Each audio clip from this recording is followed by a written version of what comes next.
Oke, ya, gue rasa udah ya. Oke, assalamualaikum warahmatullahi wabarakatuh. Waalaikumsalam. Ya, pagi semuanya ya. Today kita akan mengadakan sharing session seperti biasanya. Dan yang akan berkesempatan untuk melakukan sharing hari ini yaitu Saudara Saldi. Dan untuk lebih detailnya silakan Saldi dijelaskan by yourself. Oke, selamat pagi everyone. Perkenalkan ya, nama gue Saldi Yoga Pratama. Pekerjaan sekarang sebagai software engineer di Accenture. Lebih tepatnya Accenture Semarang, karena di Indonesia tuh Accenture ada 2 di Jakarta sama Semarang. Untuk pendidikan terakhir S1 jurusan Sistem Informasi di Universitas Dharma Persada. Dan untuk pengalamannya sendiri, gue udah kerja di beberapa perusahaan. Lebih banyak sebagai backend developer sama full stack developer. Oke, mungkin itu aja sih perkenalan dari gue. Selanjutnya, pada kesempatan kali ini gue mau sharing session tentang judulnya Tips on REST API Design. Materi kali ini sebenarnya nggak ada teknikalnya, cuma sekedar fundamental atau best practice dari membuat REST API gitu, mendesain sebuah REST API. Oke, yang pertama nih langsung aja ya. Biasanya kalau misalnya kita ngebuat endpoints gitu, itu bagusnya menggunakan nouns di endpoint path-nya. Contohnya kayak misalnya di sini ada contohnya kayak example.com/products. Nah, products itu kan nouns kan. Jangan menggunakan verb untuk membuat endpoint, karena verb itu udah direpresentasikan oleh HTTP verb-nya gitu. Yang seperti kita tahu kalau misalnya HTTP verb yang biasa kita gunakan tuh contohnya kayak get, post, fetch, put, and delete itu kan merupakan, kalau dalam bahasa Inggris itu merupakan kata kerja ya atau verb ya. Jadi dalam membuat atau mendefinisikan sebuah endpoint path itu ya cukup kata bendanya aja gitu, nggak usah ditambahin kata kerja. Jadi kayak misalnya get products atau update products atau receive products gitu, itu udah nggak perlu lagi verbnya, karena verbnya itu udah direpresentasiin sama si HTTP verbnya gitu. Secara bahasa tuh kalau misalnya dibaca, kita baca HTTP verbnya baru endpointnya gitu. Jadi kayak misalnya get products gitu, terus put product gitu.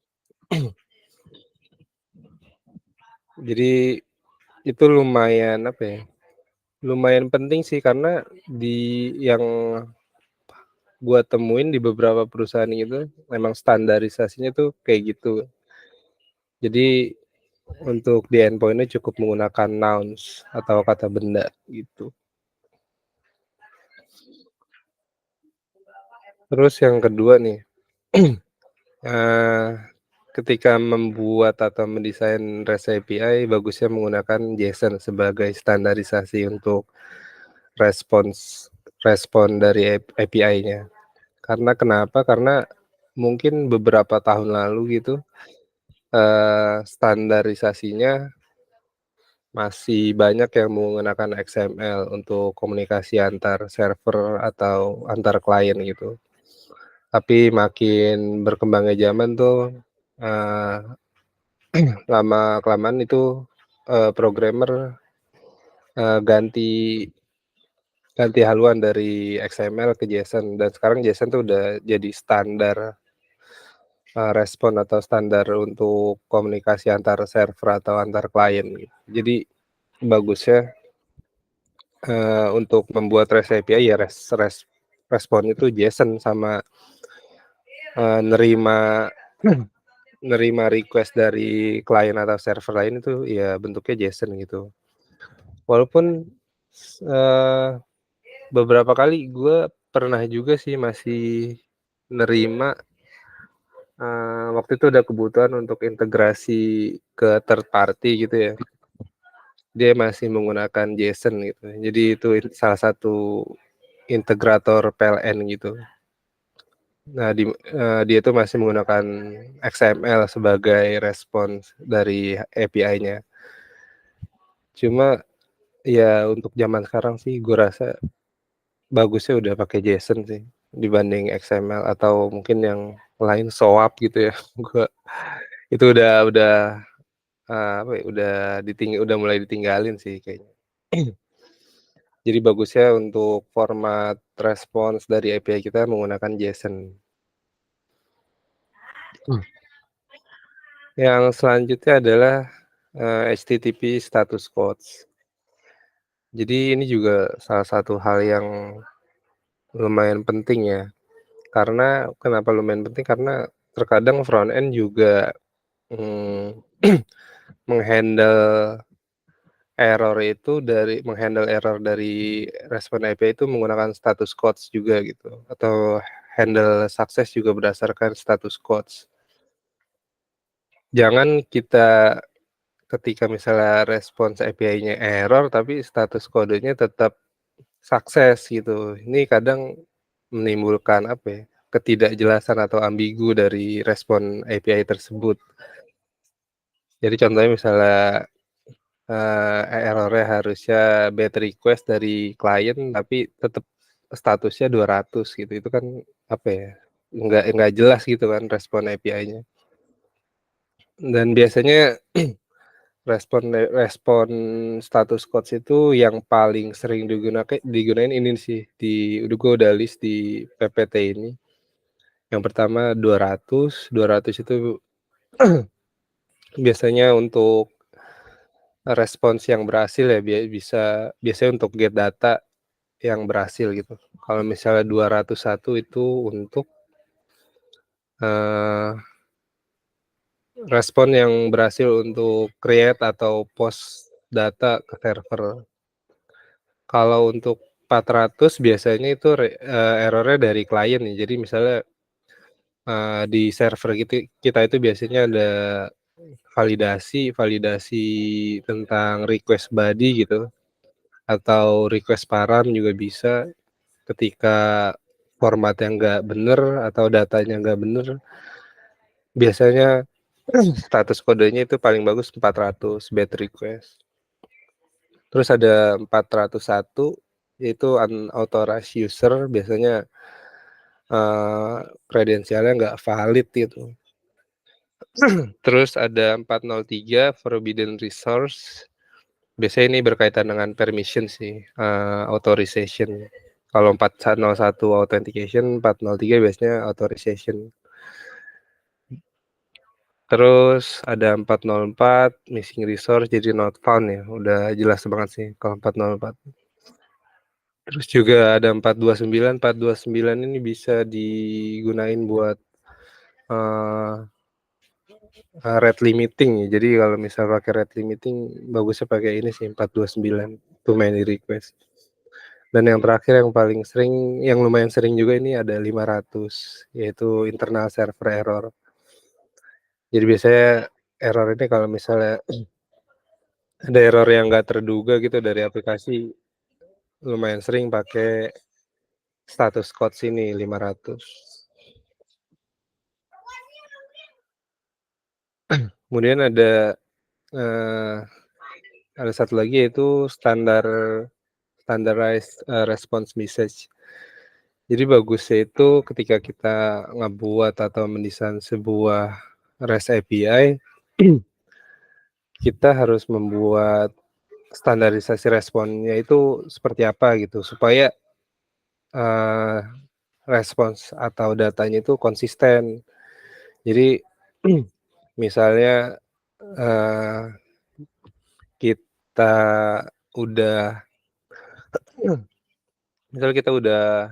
punya kesepakatan sama kita tim kita sendiri tentang, standar respon itu kayak gimana gitu. Dan ini ada salah satu contohnya ya yang bagus dan kurang bagus dari sebuah respon gitu. Yang di sebelah kiri, salah satu respon yang kurang bagus ya menurut gua, tapi kalau misalnya menurut yang lain masih oke sih ya nggak apa-apa ya. Tapi pendapat gua sih yang kiri itu kurang bagus karena, ini biasanya kalau yang kiri itu, ketika ngambil data dari database atau ada proses yang lain gitu, itu langsung di-return tanpa ada proses itu, filtering filtering responnya gitu. Jadi kayak langsung pure narik data dari database langsung di-return ke klien. Nggak bagusnya karena, eee,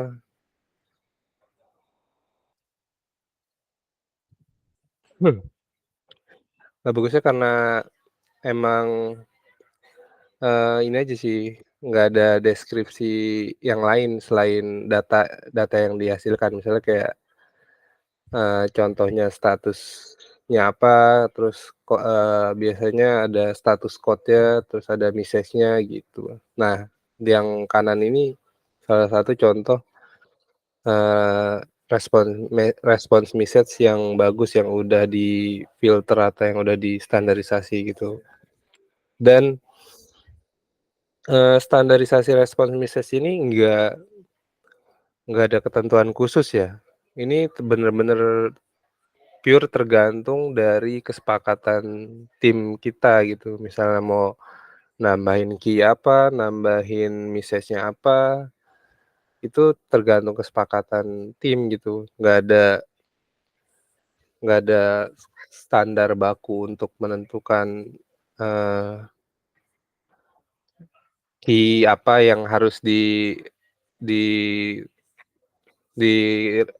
dilempar ke front end gitu.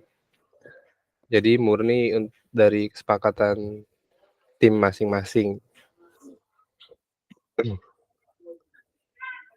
Selanjutnya ada ini, provide API documentation. Ini salah satu hal yang paling vital sih menurut gue ya. Karena ketika kita membuat API, terus front end mau consume tapi nggak, mungkin masih bingung cara consume-nya gimana atau parameternya gimana, body-nya gimana, authentication-nya gimana. Kalau misalnya dengan adanya dokumentasi ini pasti, semuanya itu eee, akan diselesaikan dengan baik sih karena, ketika ada dokumentasi itu semuanya jelas ya, dengan, parameternya seperti apa, body-nya seperti apa, autentikasinya seperti apa gitu. Terus untuk dokumentasi biasanya yang paling sering digunakan sih menurut gua ada 2 ya. Pertama Postman Collection, dan Postman Collection itu bisa diekspor dan dijadiin sebuah static page. Jadi kalau misalnya nggak mau ngekspor tiap ada update, kayaknya bisa, dijadiin static page, dari fitur si Postman-nya. Kedua ada Swagger namanya. Ini biasanya library ini ada di setiap framework atau library dari bahasa pemrograman masing-masing sih. Biasanya ada library Swagger ini. Jadi kalau misalnya kita nggak mau nge-provide Postman, alternatifnya bisa pakai Swagger. Jadi Swagger ini, eee, konfigurasinya atau definisinya bisa langsung dari sisi bahasa pemrogramannya gitu. Jadi ketika kita misal membuat REST API, bisa sekaligus, ngoding untuk, dokumentasinya gitu. Biasanya tiap bahasa pemrograman atau framework itu biasanya nyediain sih library Swagger.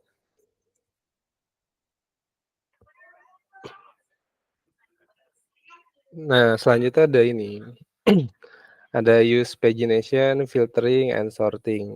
Ini juga salah satu hal yang bagus ya ketika membuat atau mendesain REST API.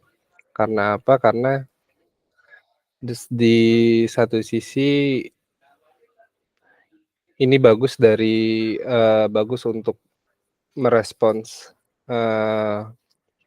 data ke front end, dan yang kedua adalah bagus dari sisi performance. Karena ketika kita punya database itu kan pasti datanya terus tumbuh gitu ya, terus growing, terus nambah gitu. Dan kita nggak mungkin ketika misalnya ngebuat sebuah endpoint dari sebuah entity itu langsung kita get semua data dari database gitu. Jadi kayak misalnya datanya ada 1.000 atau 10.000 gitu, terus kita langsung ambil semua kita kasih ke front end gitu, itu kan dari segi apa ya, dari segi respon sama dari segi performance itu sangat-sangat nggak bagus sih. Dan di front end juga kalau misalnya mau ditampilin semua juga kayaknya jarang ada orang yang mau ngelihat langsung 10.000 data misalnya gitu. Makanya bagusnya pakai pagination gitu. Terus filtering sama sorting juga penting ya untuk ngedapetin sebuah data tertentu, dan misalnya di setiap fitur untuk nampilin data tuh pasti ada filtering, rata-rata ada filtering sama sorting gitu ya buat buat buat menampilkan data tertentu gitu. Jadi bagusnya ketika kita membuat REST API terutama yang berkaitan dengan get data dari database itu bagus pakai pagination, filtering, sama sorting. Dan biasanya untuk parameternya dipakai di query parameters ya, bukan di body ya. Karena kalau di request body itu lebih cocok untuk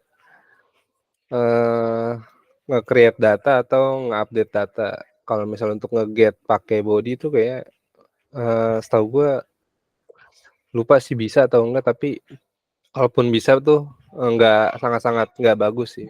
Lebih bagus dipakai query parameter seperti ini. Ini ada contohnya kan. Ada products, tanda tanya, terus query parameternya page 1, terus untuk kalau misalnya mau nambahin multiple parameter pakai tanda N seperti ini.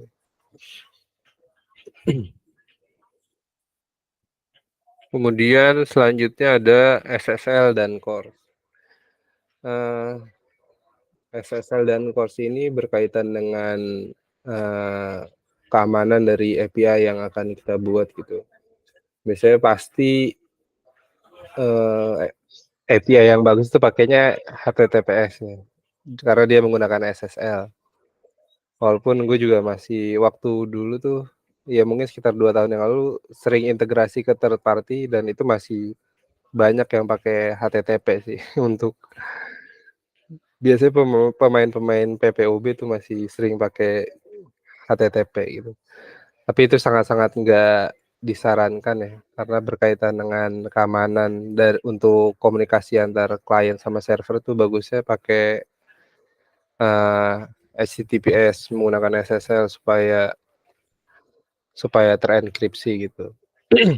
Sedangkan kalau core sendiri itu di sini dijelasin core itu cross origin resource sharing is a browser security feature that restricts cross origin HTTP request. Jadi ketika punya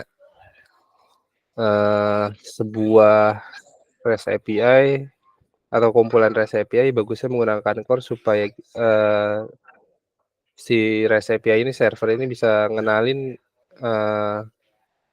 kalau request itu benar-benar datang dari domain yang sama, dan untuk menghindari masalah cross domain attacks gitu.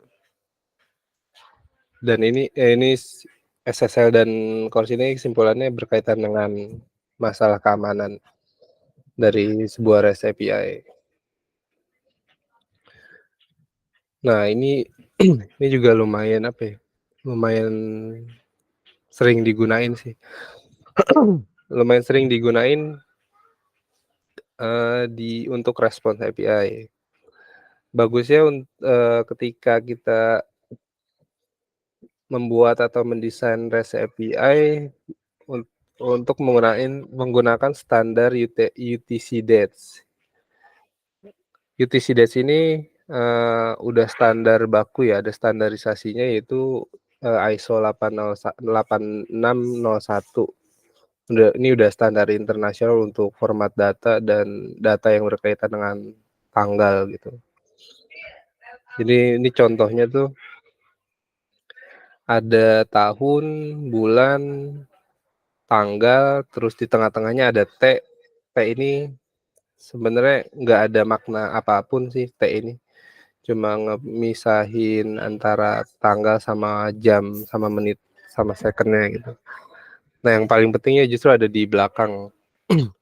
Di setelah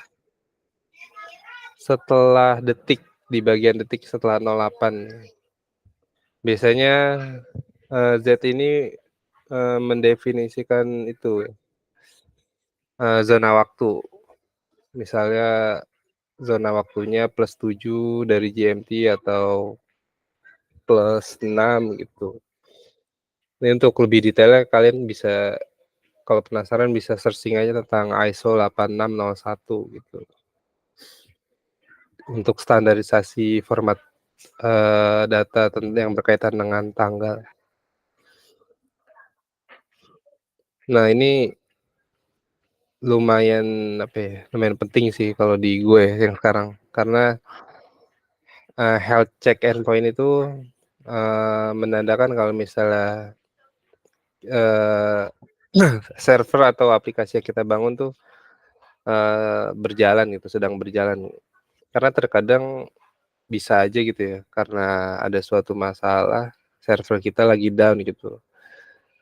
Dan untuk mengidentifikasinya ya dicoba hit aja ke health check endpoint.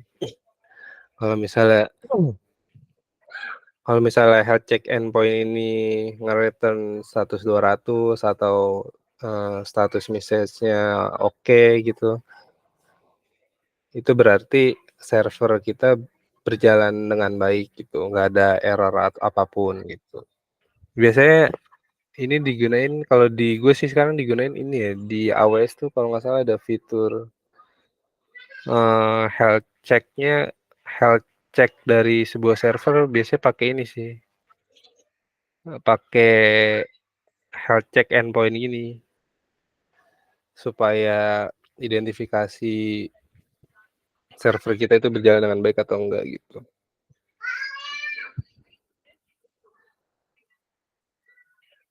Nah ini kayaknya ada yang terakhir ya, kayak kalau nggak salah ini terakhir, yaitu use API authentication. Ini salah satu hal yang krusial ya, karena nggak mungkin kan kita misalnya mempunyai aplikasi, tapi bisa di-open sama semua orang gitu, sama semua server, sama semua host, semua klien gitu, dengan bebas mengakses server kita. Kayaknya jarang ya ada aplikasi yang seperti itu. Biasanya dari sebuah aplikasi itu pasti ada fitur keamanan untuk, identifikasi user yang boleh mengakses server kita. Dan biasanya untuk standarisasi autentikasi di REST API ada beberapa cara, yaitu pakai API key atau XAPI key. Ini tuh sebenarnya kayak static key gitu ya. Jadi, static key ini, sifatnya dia nggak ada masa kadaluarsanya gitu. Jadi ketika kita nge-generate atau identifikasi API berdasarkan XAPI key, ya udah XAPI key ini sifatnya tetap nggak berubah-berubah gitu. Jadi user-nya juga mengaksesnya nggak menggunakan XAPI key yang udah di-generate dan nggak berubah-berubah gitu. Terus ada ini salah satu yang paling sering digunain juga sih biasanya di REST API, pakai bearer token. Biasanya token itu menggunakan JWT ya. Kemudian ada basic out. Basic out itu sederhananya kayak autentikasi berdasarkan username sama password gitu. Kemudian ada OAuth. OAuth biasanya kayak provider gitu ya, kayak dari Google Out gitu. Biasanya kalau misalnya aplikasi atau server kita punya fitur yang login by Google atau login by Facebook itu pakainya OAuth sih.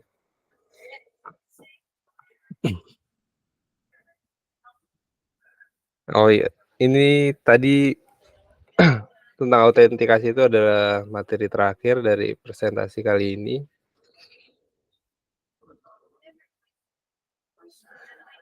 Mungkin itu aja sih materi dari gua. Oke, sip.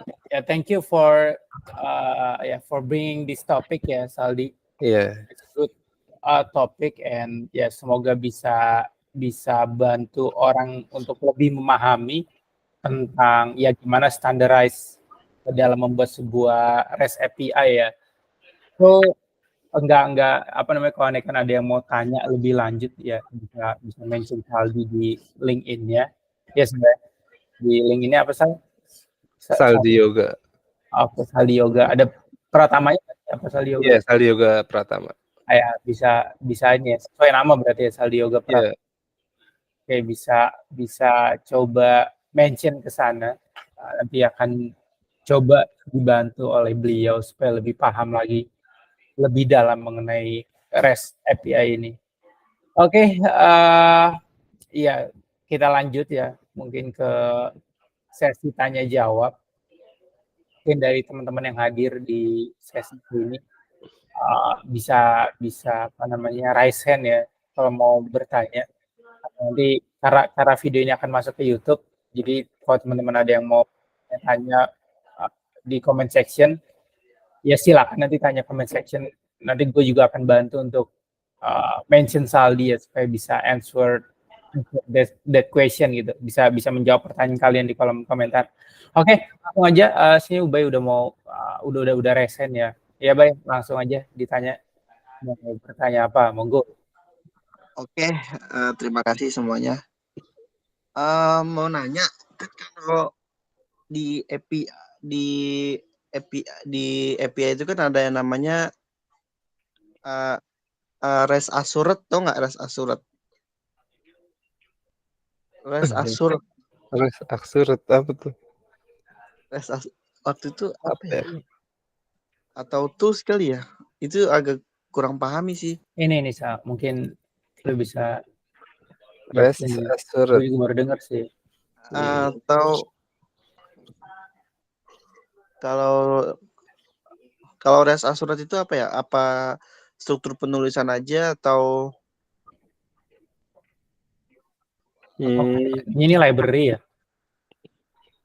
Iya, kayaknya ini library untuk testing sih, sama validating REST service in Java. Iya, ini library ini. Oh, library ya? Iya. Oh iya, gue paham sih ini. Ya, jadi dengan request di atas lu bisa pakai kode yang di bawah gitu kan ya? Iya ya, oh iya. Jadi pertanyaannya tentang REST Assured ini. Ya. Apa pertanyaan Bay tadi? Ya kira-kira REST Assured itu hubungannya apa sama API gitu? Kan kalau dari sudut pandang orang biasa kan, oh sama-sama REST nih gitu kan? Gitu. Ya. Ya, kalau misalnya kita lihat nih ya dari website ini restassured.io, ini tuh library untuk testing atau validasi dari RESTful API gitu. Jadi kayak misalnya contohnya kita punya response API kayak gini nih. Misal ada ini kayaknya tentang apa ya? Loto tentang nggak tahu sih ini tentang apa ya. Cuma misal ada sebuah respon API yang seperti itu, REST assured ini atau library ini fungsinya untuk validasi atau dan testing REST API tersebut. Jadi kayak misalnya di sini ditulis ya di dokumentasinya tentang cara testing REST API-nya. Jadi kayak contohnya apakah status kodenya misalnya udah benar 200, terus misalnya di bodinya itu ada sebuah key yang bernama Loto ID, terus itu tipenya number atau bukan gitu. Jadi lebih ke apakah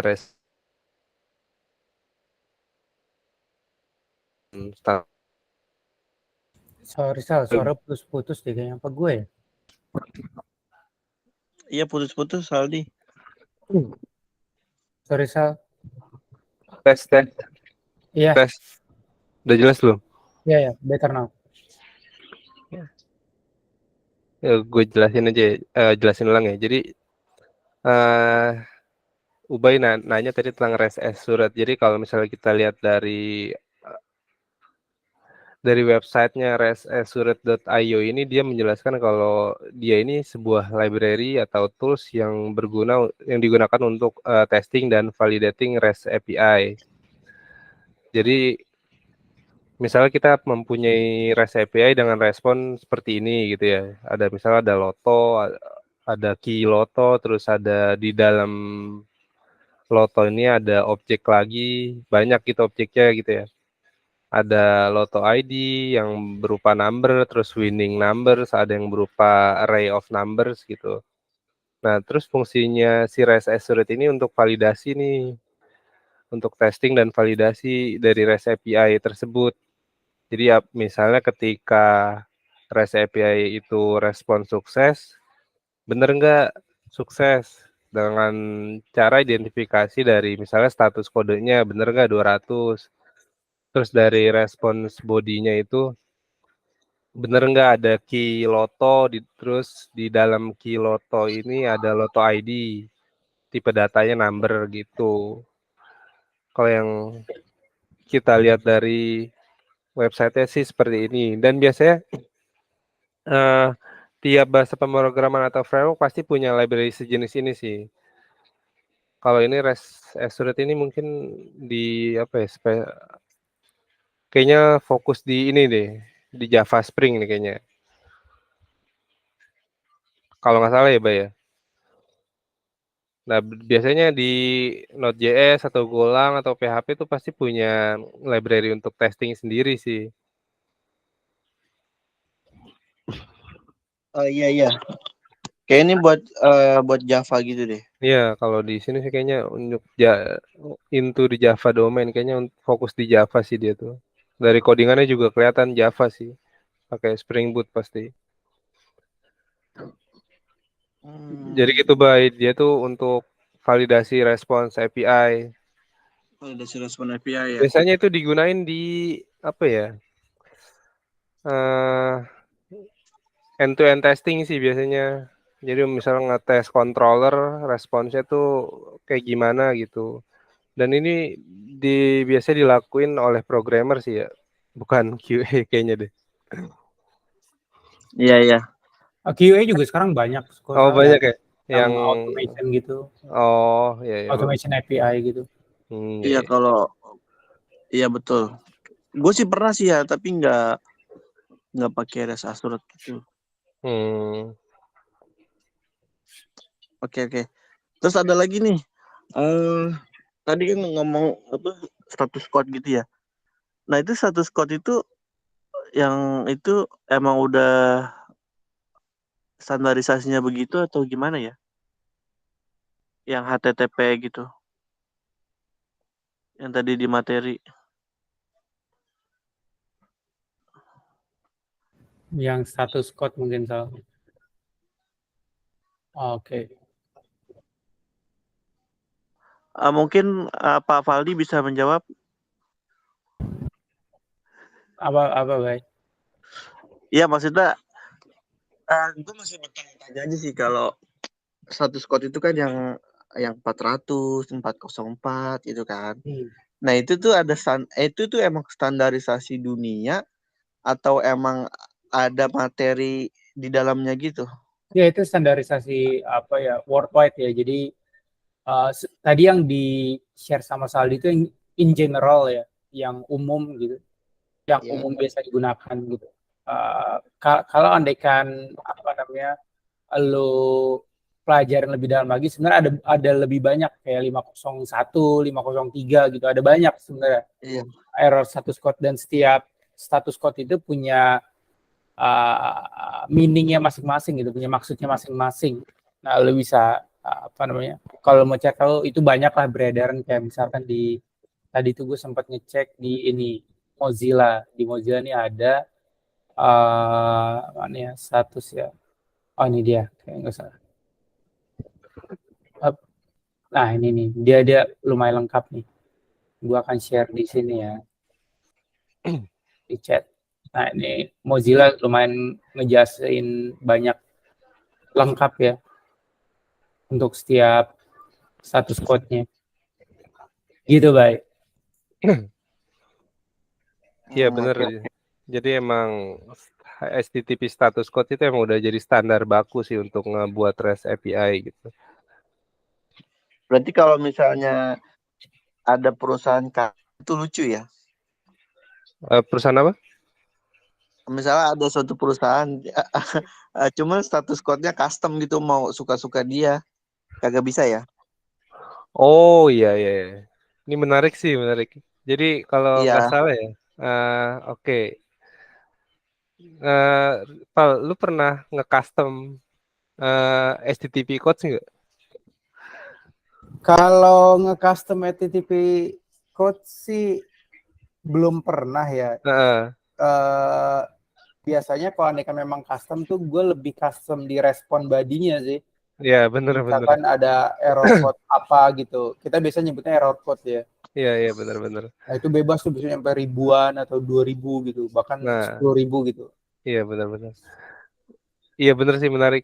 Karena waktu itu gue sempat dapet interview gitu ya tentang HTTP code ini. Jadi ditanya apakah bisa HTTP code itu di custom gitu. Oh, gue jawabnya nggak tahu.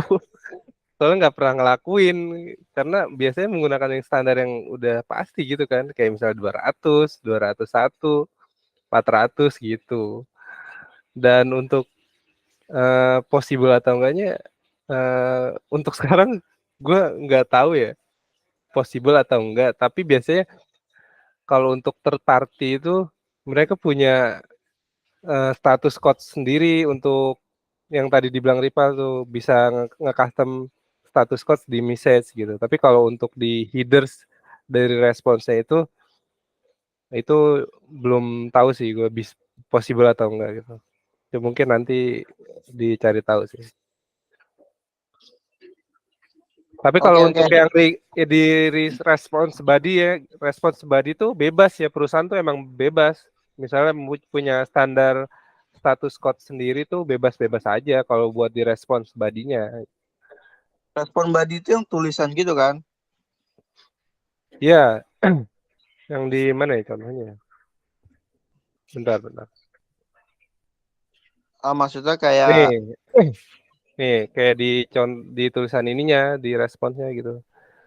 Kayak misalnya error code atau status code-nya misalnya 400 atau 4000 gitu. Itu bebas-bebas aja. Mau nge-custom kayak gimana. itu yang muncul pas di halaman webnya nggak? Atau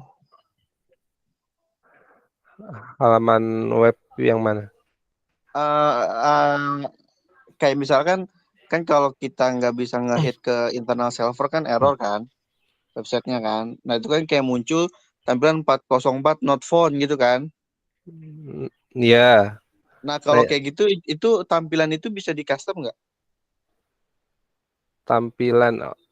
tampilannya itu sebenarnya Atau emang udah default aja gitu. Kalau tampilan yang dimaksud, misalnya ada sebuah HTML yang menampilkan errornya seperti apa, itu bisa di custom harusnya. Tapi kalau untuk responnya juga sangat-sangat bisa di custom juga sih. Custom.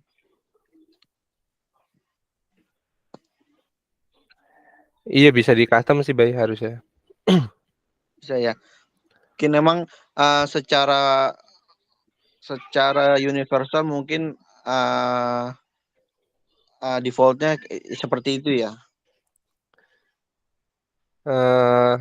Defaultnya yang standar ini ya kan. Ya. Ya ini udah jadi standar bakunya sih untuk HTTP status codes ya. Ini banyak sih sebenarnya, cuma yang di list presentasi tadi biasanya emang yang paling sering digunain gitu. Yang paling sering ada kondisinya ya. Iya. Oke, oke.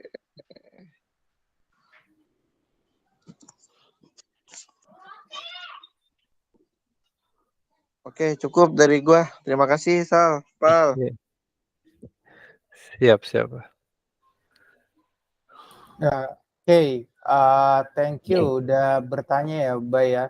Sambil gue mau ngetesting ini, nge-custom status code, mungkin bisa langsung ke Rehan ya. Ini gue lagi ngetesting ya, harusnya sih bisa ya, karena memang kalau dilihat dari code itu nggak ada validation HTTP status code itu harus gini, nggak ada gitu. Nah, makanya gue mau coba dulu. Nah, sambil gue coba, bisa langsung ke Rehan aja, Han. Silakan kalau mau bertanya.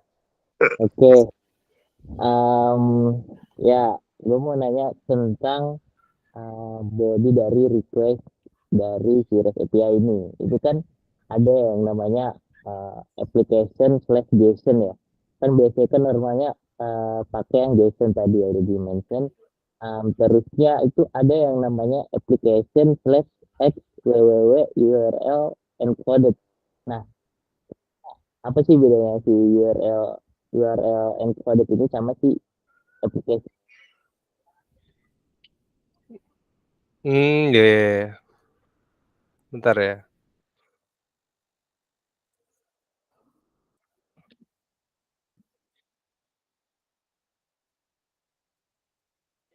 Ripal mungkin tahu. Wah, gue lagi ini ya, lagi testing itu lagi mau coba jalanin dulu.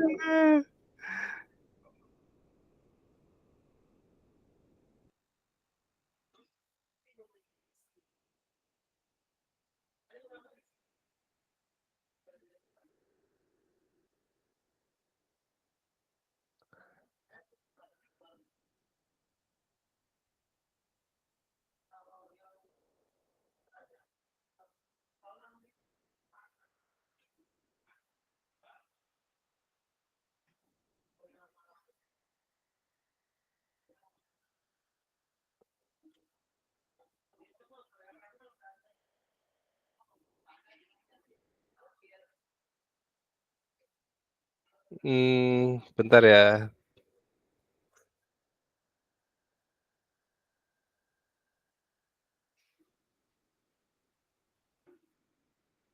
Oke, sambil nunggu Saldi, coba gue mau share dulu nih ya hasil eksperimen gue. Jadi bentar ya, ribet banget sih. Nah, ini dia. Jadi gue buat mini code untuk ya satu endpoint ya, standard endpoint untuk get, dan gue set responnya itu sebagai 1600. Di sini tertulis status code itu 1600 ya, dan di postman-nya sendiri coba gue share postman-nya. Sorry, my bad.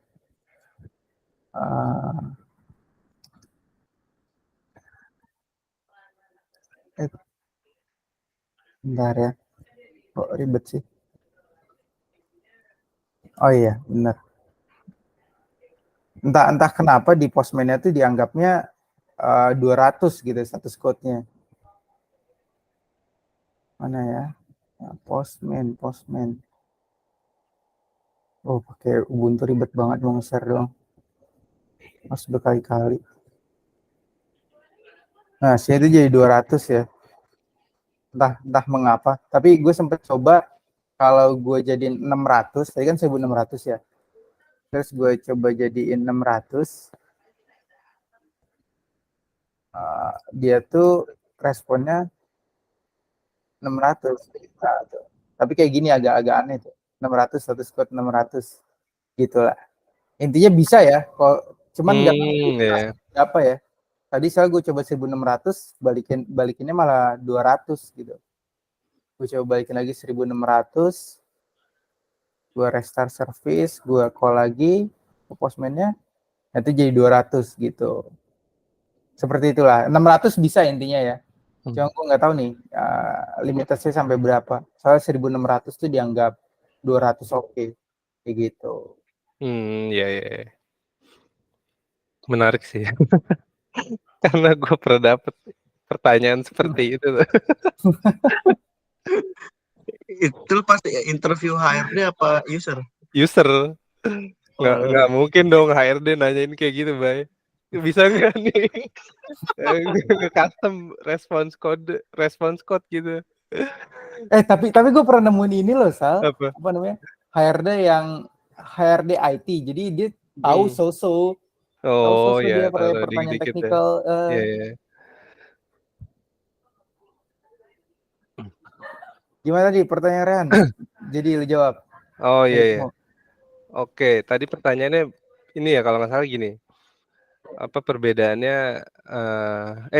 Kalau di response itu kan ada application/JSON gitu ya. Terus kalau misalnya tadi pertanyaan ada application/x dash www from URL encoded gitu kan ya, Raihan ya. Iya, benar itu. Jadi kalau yang gue baca-baca sih untuk ngirim sebuah data JSON atau objek gitu ya, biasanya kan kita ngegunainnya di Postman itu.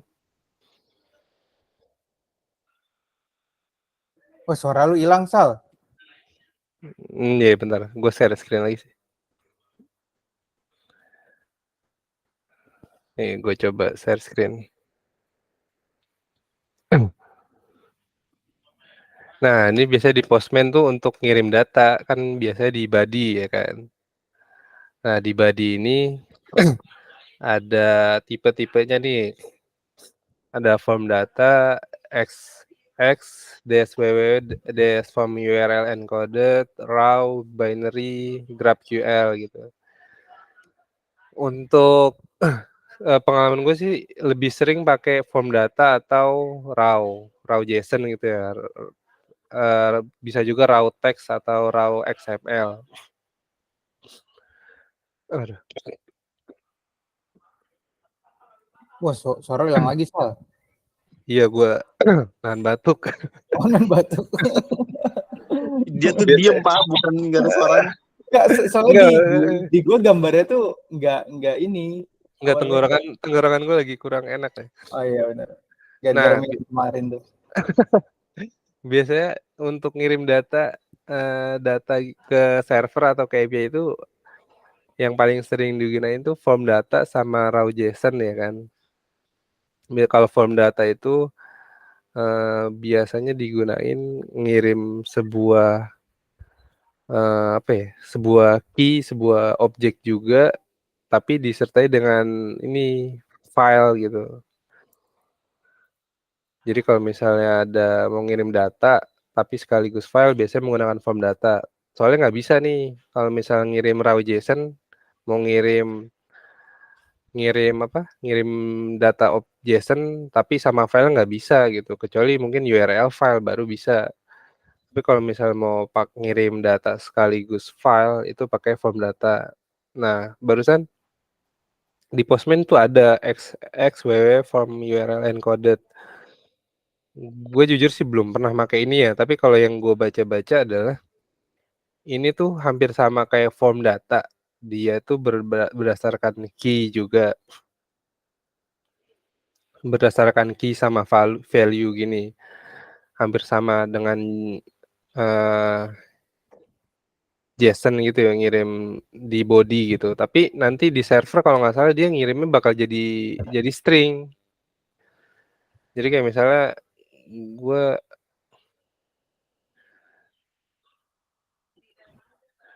nahan batuk. Apa? nah, jadi kayak misalnya gue punya sebuah key misalnya produk gitu ya.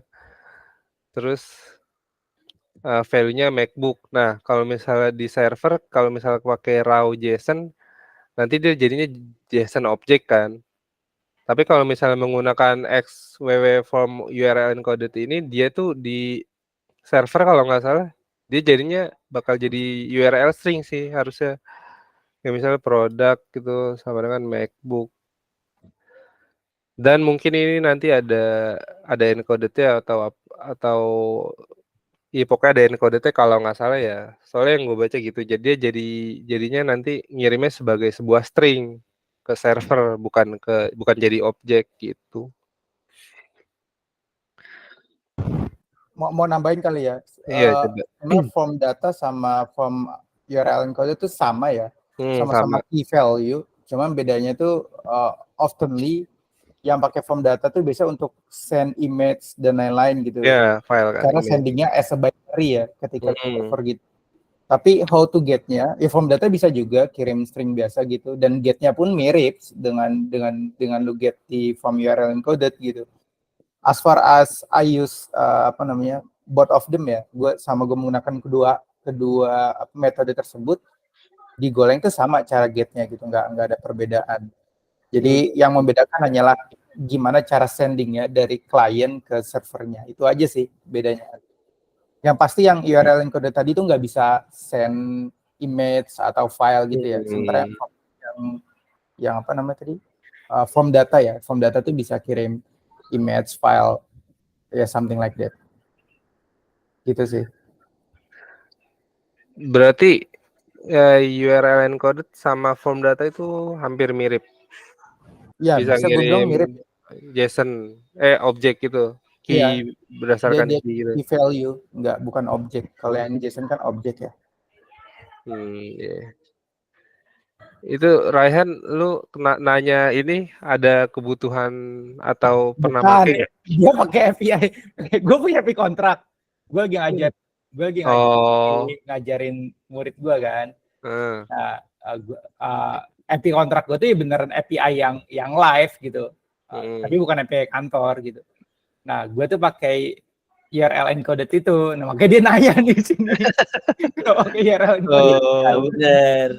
Maksudnya lu pakai itu kenapa Pak gitu? Ada ini gak sih? Nah, iya bener. Better gitu. Atau Iya, lu salah gitu, typo segala macem gitu. Sebenarnya nggak ada ini ya, nggak ada strict rules gitu ya. Lu kalau mau pakai raw JSON pun nggak masalah gitu. Nah, gue biasanya tuh pakai URL encoded tuh ketika value yang mau gue kirim tuh simple ya, nggak complicated, kayak misalkan ada objek di dalam objek. Nah itu gue bisa pakai raw JSON tuh, pakai raw JSON. Nah kalau cuman key-nya apa, value-nya apa, ya itu gue pakai URL encoded aja udah enough gitu. Gitu sih. Oh ya, I see.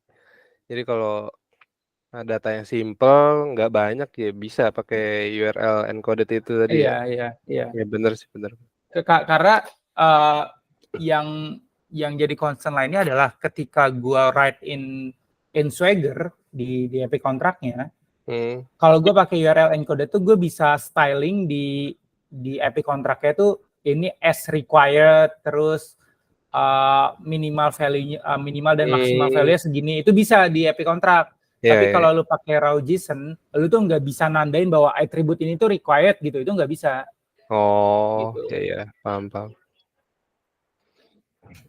Oh, tapi sebenarnya kayak gitu tuh dari front end juga ternyata caranya beda gitu, cara ngirimnya. Kayak mungkin kemarin kan ya itu harus pakai di JavaScript tuh di React.js tuh pakai ini apa stringify gitu. Nah, itu emang ternyata tuh gue juga baru tahu dia emang harus ya lebih kompleks sedikit gitu di front end-nya untuk ngimplementasiin si URL encoded itu. Ya, ya.